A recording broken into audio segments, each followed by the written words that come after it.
భారత వికలాంగుల హక్కుల పరిరక్షణ సమితి తెలంగాణ రాష్ట్ర అధ్యక్షుడిని. ముఖ్యంగా ఏదైతే రేవంత్ రెడ్డి గారు రాష్ట్ర ముఖ్యమంత్రిగా బాధ్యతలు చేపట్టక ముందు పీసీసీ అధ్యక్షుని హోదాలో ఈ తెలంగాణ రాష్ట్రంలో కాంగ్రెస్ పార్టీ అధికారంలోకి వస్తే వికలాంగులందరికీ కూడా మా కాంగ్రెస్ పార్టీ అధికారంలోకి వచ్చినాక వికలాంగుల పింఛన్లు అన్నింటినీ కూడా 6,000 రూపాయలు చేస్తాం. అదేవిధంగా ఈ రాష్ట్రంలో ఏదైతే కేంద్ర ప్రభుత్వం 2016లో తీసుకొచ్చినటువంటి వికలాంగుల అట్రాసిటీ చట్టం ఏదైతే ఉందో ఆ చట్టాన్ని సమర్థవంతంగా అమలు చేస్తాం. తెలంగాణ రాష్ట్రం ఏర్పడిన నాటి నుంచి కూడా వికలాంగులకు బ్యాక్లాగ్ ఉద్యోగాలు భర్తీ లేక ఇబ్బంది పడుతున్నారు. మా కాంగ్రెస్ పార్టీ అధికారంలోకి వస్తే బ్యాక్లాగ్ ఉద్యోగాలను భర్తీ చేస్తాం. అదేవిధంగా ఈ రాష్ట్రంలో మరి గత ప్రభుత్వం వికలాంగుల సంక్షేమ శాఖను మహిళా శిశు సంక్షేమ శాఖలో కలిపింది. దీన్ని ప్రత్యేక శాఖగా కొనసాగించి మరి ప్రత్యేక అధికారులు నియమిస్తామని చెప్పేసి కాంగ్రెస్ పార్టీ అభయాస్త్రం ఎన్నికల మేనిఫెస్టోలో 28వ అంశంలో పేర్కొని దాదాపు 2 ఏళ్ల పరిపాలన పూర్తయినా కానీ వికలాంగుల సమాజానికి ఇచ్చినటువంటి ఏ ఒక్క హామీని కూడా నెరవేర్చకుండా అడుగడుగునా రాష్ట్ర ముఖ్యమంత్రి రేవంత్ రెడ్డి గారు వికలాంగుల సమాజం పట్ల వివక్ష ప్రదర్శిస్తున్నటువంటి నేపథ్యంలో మా కాంగ్రెస్ పార్టీ అసెంబ్లీ ఎన్నికల సమయంలో ఇచ్చినటువంటి హామీలు ఏవైతే ఉన్నాయో ఆ హామీలన్నింటినీ కూడా నెరవేర్చి తక్షణమే రాష్ట్ర ముఖ్యమంత్రి గారు చెప్తున్నారు. పక్కనున్నటువంటి ఆంధ్రప్రదేశ్ రాష్ట్ర ముఖ్యమంత్రి చంద్రబాబు నాయుడు గారు మన రాష్ట్రానికి వచ్చిన సందర్భంలో కూడా చెప్పిండు అభివృద్ధిలో ఆంధ్రప్రదేశ్తో పోటీ పడతామని చెప్పిండు.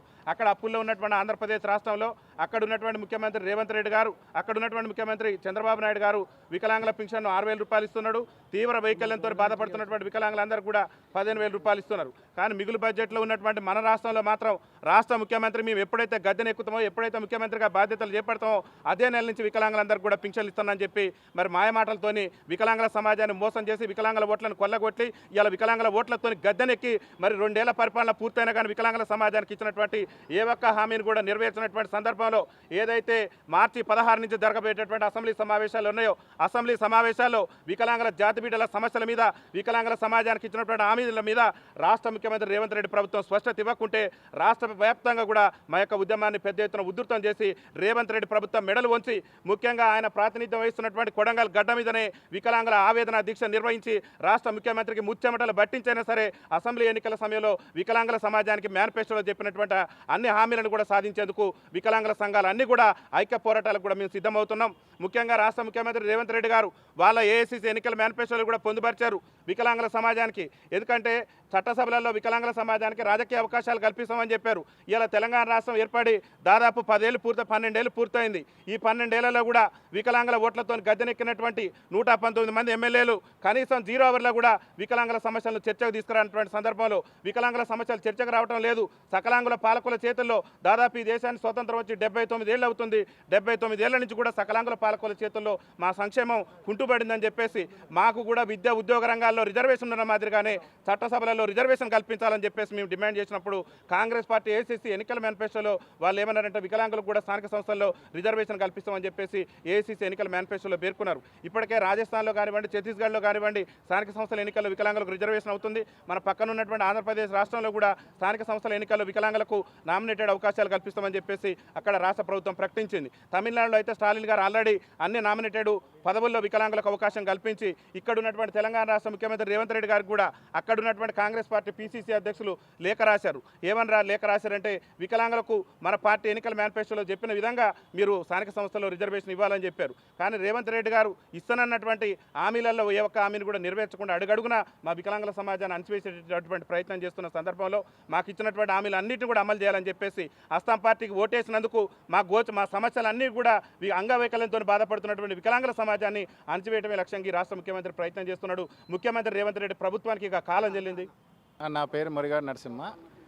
గత తెలంగాణ వచ్చినాక అనగారపడ్డారంటే మనుషులు మారారు కానీ సీటు మారలేదు. ఆ సీటు బుద్ధి అంతే ఉంది. కేసీఆర్ కూడా వికలాంగులకు ద్రోహం చేసిండు. రేవంత్ రెడ్డి కూడా వికలాంగులను మభ్యపెట్టి మా జీవోలు కానీ మా బడ్జెట్ కానీ మా శాఖ 83లో పుట్టిన శాఖను తీసుకుపోయి మహిళా సంక్షేమ కలిపిరు. జీవో వచ్చి 3 సంవత్సరాలు అవుతుంది. ప్రభుత్వాలు వారినా కానీ వికలాంగుల తలరాత మారలేదు. ఏ ప్రభుత్వం వచ్చినా ఏ ముఖ్యమంత్రి వచ్చినా వికలాంగులపై చవితి తల్లి ప్రేమ చూపిస్తుండు. దయచేసి ఈ అసెంబ్లీలో మా వాటా మాకు ఇవ్వకపోతే ముఖ్యమంత్రి గారు గ్రేటర్ హైదరాబాద్లో సుమారుగా మేము 5 లక్షల మంది ఓటర్లు ఉన్నాము. వారితోటి మేము అందరం హైదరాబాద్ ఏకమయ్యి ఈ ప్రభుత్వాన్ని మేయరు కాంగ్రెస్ పాలన కాకుండా వికలాంగులకు ఎవరైతే సాయం చేస్తారో ఏ పార్టీ కానీ సాయం చేస్తుందో నాయకులు సాయం చేస్తారో వారినే గెలిపించడానికి మేము ప్రత్యేకంగా ఉద్యమం తయారు చేస్తున్నాం. నా పేరు వంశరావు రామచంద్ర.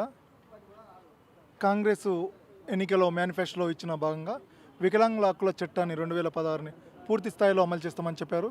వికలాంగులకు ఆర్టీసీ బస్సుల్లో ఉచిత రవాణా ఏర్పాటు చేస్తామన్నారు. అండ్ ఎస్ఆర్డి హెచ్ఓడి బ్యాక్లాగ్ ఉద్యోగాలు నింపుతామన్నారు. కానీ ప్రత్యేక శాఖని 32 సంవత్సరాలు ఉన్న శాఖని ప్రత్యేక శాఖ ఏర్పాటు చేస్తామన్నారు. గత పాలకులు వికలాంగుల శాఖని మహిళా శాఖలో కలిపితే దాన్ని ప్రత్యేక శాఖ ఏర్పాటు చేస్తామని చెప్పారు.